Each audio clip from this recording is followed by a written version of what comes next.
सबसे पहले हम देशवासियों को जननायक कर्पूरी ठाकुर जी के इस 100वीं जयंती पर हम लोगों को बधाई देते हैं। और हमेशा की भांति हमेशा उनके पुण्यतिथि पर और उनकी जयंती पर हम लोग हमेशा कार्यक्रम करते चले आ रहे हैं। और इस कार्यक्रम के माध्यम से हमारी सबसे पहली मांग ये होती थी कि सरकार बिहार की तरह जिस तरीके से कर्पूरी ठाकुर जी ने बिहार में कर्पूरी ठाकुर बनाकर फार्मूला लागू किया, बिहार के लोगों को उसका लाभ हुआ, अति पिछड़े वर्ग के लोगों को लाभ हुआ, उसी तरीके से दूसरे नंबर पे हम चाहते थे कि कर्पूरी ठाकुर जी के जो उनकी सेवाएं हैं, व्यवस्था परिवर्तन की लड़ाई, शिक्षा के क्षेत्र में, समाज में जो उन्होंने एक बहुत सराहनीय कार्य किया है, इसलिए उनको भारत रत्न से उनको सम्मानित किया जाए।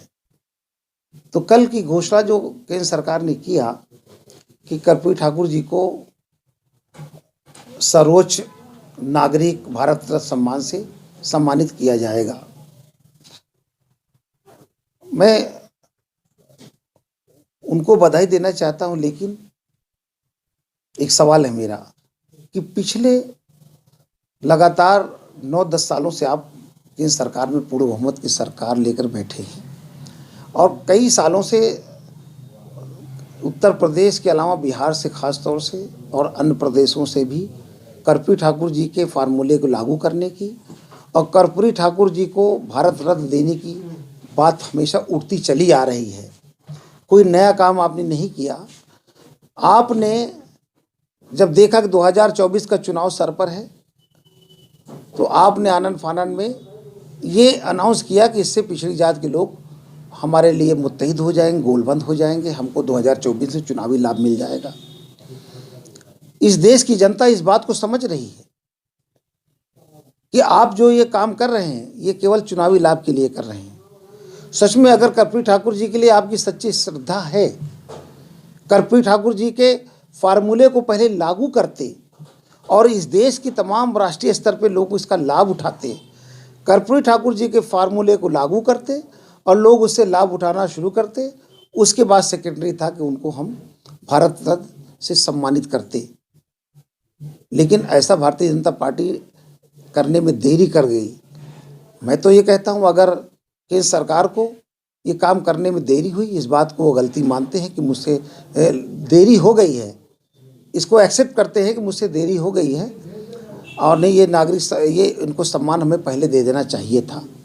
तो केंद्र सरकार अभी भी कुछ नहीं बिगड़ा है, कर्पूरी ठाकुर फार्मूला बिहार के तर्ज पर लागू कर दे पूरे देश के अंदर, तब इस देश की जनता ये समझे कि हाँ सच में आप पिछड़े वर्ग के लिए कुछ उनके भला चाहते हैं, उनके लिए कुछ करना चाहते हैं।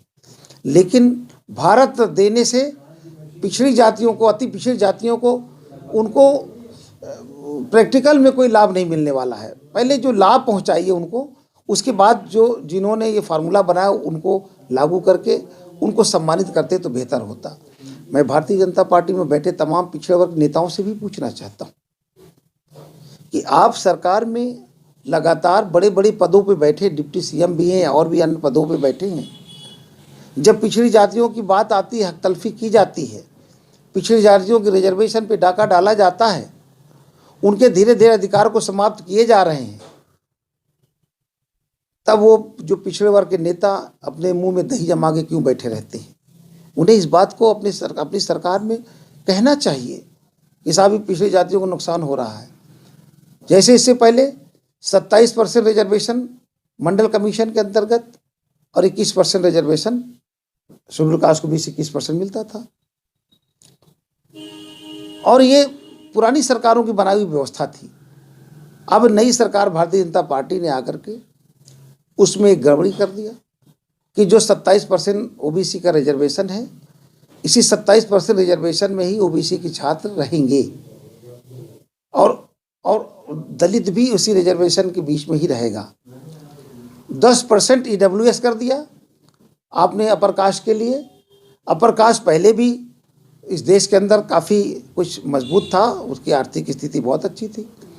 आपने ये कहा उनमें कैटेगरी बनाई और 10% रिजर्वेशन उनको दे दिया आनन फानन में। और हमारे जो 27% रिजर्वेशन को जो सीमित कर दिया, इससे पहले पिछली सरकार ने ये व्यवस्था बनाई थी कि 27% रिजर्वेशन में बैकवर्ड के लड़के जिनका नंबर कम आता है वो सिलेक्ट होंगे, जो मेरिट में आएंगे उनका भी सिलेक्शन होता था। लेकिन इन सरकारों ने ऐसा करके हमारी संख्या नौकरियों में बढ़ने न पाए, उसको सीमित करने का काम किया। इस मुद्दे पर पिछड़ी जात के नेता वहाँ बैठे केवल तमाशा और सरकार की चाटुकारिता कर रहे हैं, तमाशा देख रहे हैं। सच में वो सरकार में नुमाइंदगी कर रहे हैं बैकवर्ड की, तो बैकवर्ड के अधिकारों को ख़त्म ना होने दें और अधिकार बढ़ाने चाहिए। इसलिए हम ये कहना चाहते हैं कि सच में अगर भारतीय जनता पार्टी पिछड़ों की हितैषी है, कर्पूरी ठाकुर जी के सम्मान में कुछ करना चाहती है, तो कर्पूरी ठाकुर फार्मूला लागू कर दे, तब जा कर के ये सम्मान की बात करें। और सम्मान मिला, मैं इसका स्वागत करता हूँ, इसमें कुछ है। लेकिन जो ये मौका था, ये जनता के समझ में आ गई कि ये 2024 का चुनावी स्टंट है। प्रधानमंत्री जी के मुंह से पसमानदा मुस्लिम समाज का नाम निकला, इसको लेकर आप कैसे देखते हैं? देखिए, प्रधानमंत्री जी तो पिछले 1.5 वर्षों से पसमानदा की बात कर रहे हैं, ना, काम नहीं कर रहे हैं। अगर उन्हें पसमानदा मुस्लिम समाज की सच में चिंता होती तो 1.5 सालों में कार्ययोजना बना के अब तक लोगों को लाभ पहुँचाना शुरू कर देते। तो जिस तरीके से हमारे साथ धोखा किया कि पसमानदा समाज का नाम इतना ब्रांडिंग किया और ये कहा कि पसमानदा समाज हमारे साथ है। पसमानदा समाज के अंदर जागरूकता आ गई है, वो जागरूक कौम हो गई है। वो पार्टी के अंदर तमाम बैठे चाटुकार मुस्लिम नेताओं की बातों में आने वाली नहीं है। हम लोगों ने पिछले 16 सालों से संगठन खोल करके पसमानदा के अंदर पॉलिटिकल अवेयरनेस भरा है, उनको राजनीतिक चेतना सिखाई है। इसलिए भारतीय जनता पार्टी पे तो वैसे विश्वास नहीं लोग करते हैं, जुमलेबाजी में उनकी शुमार होती। इससे पहले चुनाव में कितने वादे किए, कितने पूरे किए, पूरा देश दुनिया जानती है। इसलिए भारतीय जनता पार्टी ये कहना कि पसमानदा समाज वंचित समाज है और पिछली सरकारों ने इनका शोषण किया है, पिछली सरकारों में बैठे बड़े मुसलमानों ने इनको आगे आने नहीं दिया, इनकी हकतलफी की है, तो जनाब पिछली सरकारों ने नुकसान किया, आप कर दीजिए फलाना, आपको कौन रोक रहा है, आप कर दीजिए। आप कर कुछ नहीं रहे, केवल बोल रहे हैं। बोलने से पसमानदा मुसलमान भारतीय जनता पार्टी की तरफ रुख नहीं करेगा। जब तक उन प्रधानमंत्री जी पसमानदा मुसलमानों के लिए कोई कार्ययोजना बना के लागू नहीं करते हैं, हमारे लोग उसका लाभ नहीं पाते हैं, तब तक हमारे लोग उन पर विश्वास नहीं करेंगे।